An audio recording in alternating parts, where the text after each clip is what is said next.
हर एक दिल में हिंदुस्तान है, राष्ट्र के लिए मान सम्मान है। भारत माँ के बेटे हैं हम, भारत माँ के बेटे हैं हम। इस मिट्टी पर हम सबको अभिमान है। आदरणीय प्राचार्य महोदय, शिक्षागण और मेरे प्यारे सभी साथियों, आज मैं आप सभी के समक्ष अपने विचार प्रस्तुत करने जा रहा हूँ। कृपया गलतियों पर क्षमा करें। जैसा कि आप सभी जानते हैं कि 26 जनवरी 1950 को भारत का संविधान लागू हुआ और यह न केवल एक दस्तावेज है, बल्कि यह हमारे अधिकारों, कर्तव्यों और लोकतंत्र के प्रति हमारी प्रतिबद्धता का प्रतीक भी है।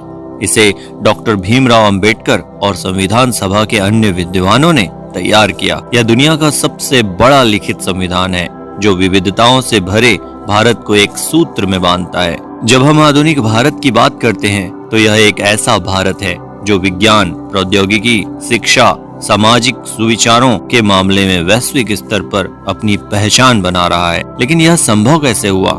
इसका सबसे बड़ा श्रेय भारत के संविधान को जाता है, जो हमारे लोकतांत्रिक ढांचे का मूल आधार है। संविधान ने हमें मौलिक अधिकार दिए हैं, जैसे समानता का अधिकार, स्वतंत्रता का अधिकार और सामाजिक न्याय का अधिकार। इन अधिकारों ने जाति, धर्म, भाषा और लिंग के भेदभाव को समाप्त कर एक नई सोच पैदा की।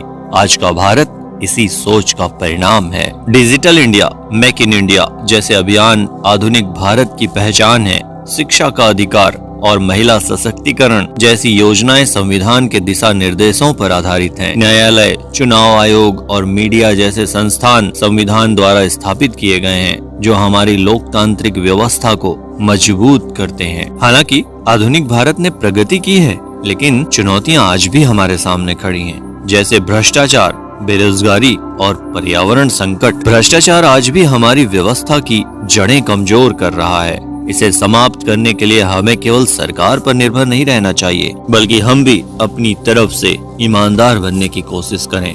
अगर हम में से एक भी ईमानदार बन जाए तो देश से एक बेईमान कम हो जाएगा। और इसी सोच के साथ हम भारत में भ्रष्टाचार को कम कर सकते हैं। मुद्रास्फीति और महंगाई ने आम आदमी की जिंदगी को और मुश्किल बना दिया है। यह हमें सोचने पर मजबूर करता है कि आर्थिक नीतियों का उद्देश्य आम जनता के हित में होना चाहिए। शिक्षा और स्वास्थ्य प्रणाली, जो किसी भी देश की मजबूत नींव होती है, आज भी सुधार की मांग कर रही है। इन क्षेत्रों में हमें ज्यादा ध्यान देने की आवश्यकता है। लेकिन साथियों, निराश होने का समय नहीं है। एक मजबूत गणतंत्र वह होता है जहां हर नागरिक अपनी जिम्मेदारी समझता है। इनसे लड़ने के लिए संविधान हमें न केवल अधिकार देता है, बल्कि कर्तव्यों का भी स्मरण कराता है। हमें अपनी एकता और अखंडता को बनाए रखना होगा।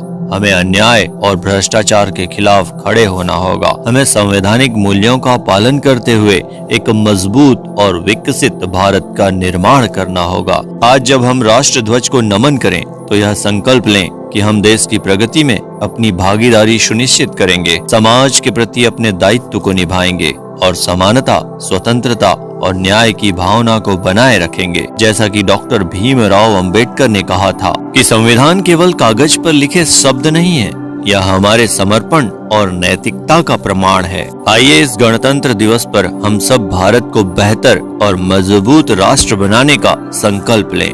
जय हिंद, जय भारत।